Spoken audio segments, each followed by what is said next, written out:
రైతుల చేతిలో యూరియా రాలేదు కాబట్టే కదా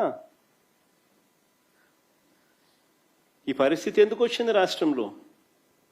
కారణం ఆర్బీకేలను నిర్వీర్యం చేశారు, ఈ క్రాప్ వ్యవస్థను నిర్వీర్యం చేశారు, పిఎస్సీలను నిర్వీర్యం చేశారు, ప్రైవేట్కు ఎక్కువ కేటాయించారు. మరోవైపు ప్రభుత్వం నుంచి వెళ్తా ఉన్న ఎరువులను తెలుగుదేశం పార్టీ నాయకుల దగ్గరుండి దారి మళ్లించి అధిక ధరలకు అమ్ముకుంటా ఉన్న మాట కళ్ళ ఎదుటే కనిపిస్తూ ఉంది. అది కూడా చూపించమ్మా. కర్నూలు జిల్లా ఎమిగనూరులో ఎరువులు పక్కదారి పట్టిస్తూ పట్టుబడిన టీడీపీ నేతలు.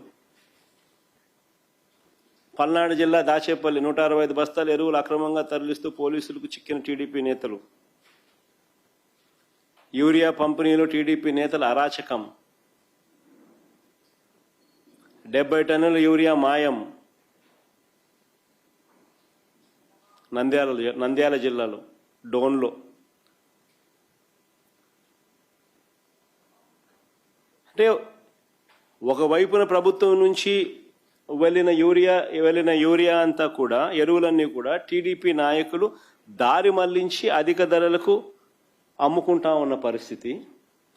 మరోవైపు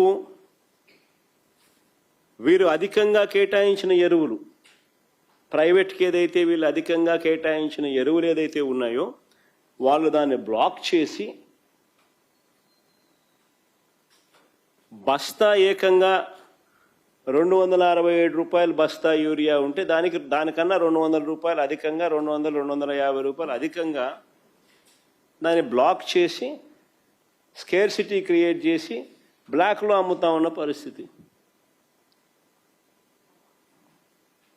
ఇలా బ్లాక్ మార్కెట్లో ఎరువులు అమ్మడం ద్వారా చంద్రబాబు నాయుడు గారు దీన్ని ప్రోత్సహించడం ద్వారా డైరెక్ట్గా భాగస్వామి కావడం వల్ల దాదాపుగా 200 నుంచి 250 కోట్ల రూపాయల స్కామ్ ఇది.